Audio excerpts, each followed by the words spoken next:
What I'm going to be demonstrating today is the cost per click program. First thing we're going to do is log in.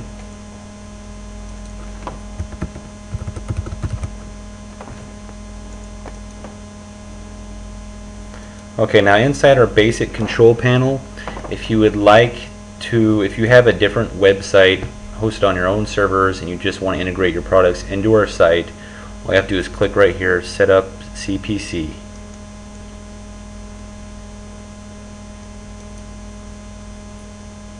Okay, here I've already added funds to my account. I have $1 in here. If you do not have funds in your account, the way you can add funds is by selecting the amount right here and clicking add funds.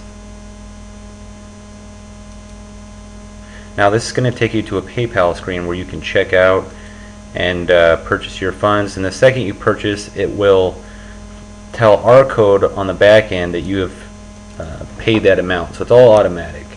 But for right now, we're going to go back to webspider.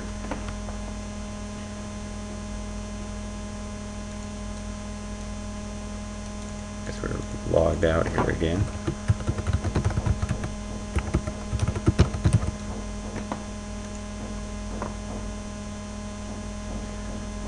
Okay, let's go back to set up CPC. Now, just to say we just put funds in the account, now we're going to go see what we can do with them.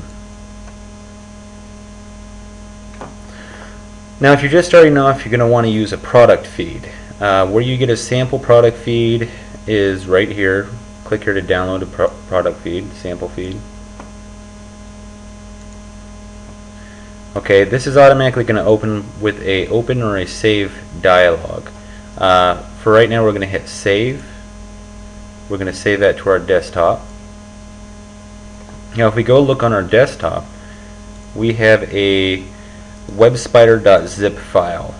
Now, inside this file is our file that we need to successfully set up the feed. If you don't know how to open up a zip file, you can go to winzip.com. That's WINZIP.com. But any standard Windows operating system should be able to open it. Okay, let's drag and put that file on our desktop right there. I already have one on our desktop, but I'm going to close that. Okay, now here's the part that's a little tricky. If you don't, what we're going to have to do is open this inside Microsoft Excel to view the columns correctly. So let's right click on that, webspider.text, go to open with. Now mine's going to open in Microsoft Excel because I've already opened it in the past. Windows remembers that. But if you haven't, what we're going to do is go to choose default program.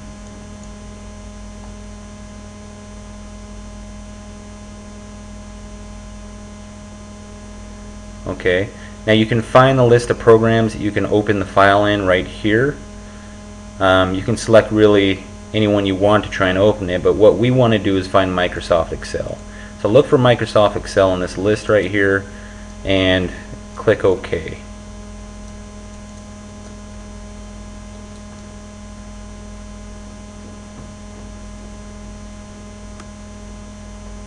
Okay, now we have this file that we have opened up. In here I have some sample columns just so people can see what's going on. This first line we want to leave in there. This tells us what's in each column. First we have the product name. Now in here I can just put my product name.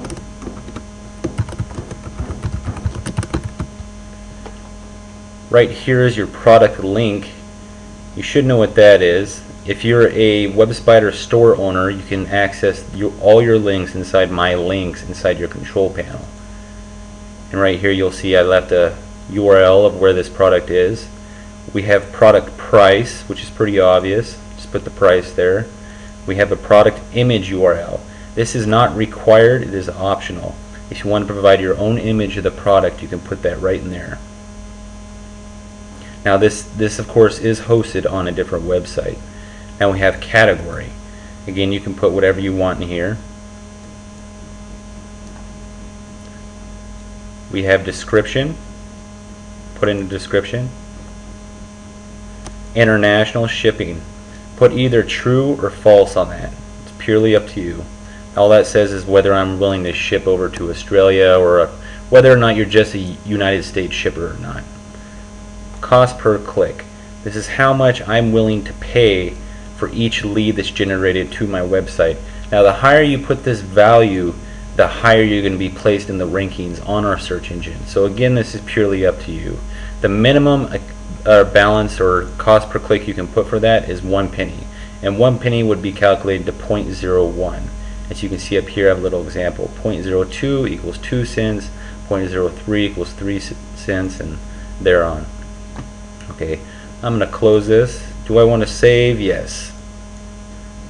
Desktop, we're going to save it. Already exists. Yes, we're going to overwrite it. You get this goofy error message. Don't even worry about that. Just hit yes. We want to keep it in this format. Okay, now back to our webspider control panel. We're going to want to hit browse. Let's go to our desktop. We're going to find our webspider.txt file on the desktop. So double click on that. Click upload feed. Wait for a minute or two, and there we go. It says how many products were imported. Now if you receive an error message here, please email us at support@webspider.com.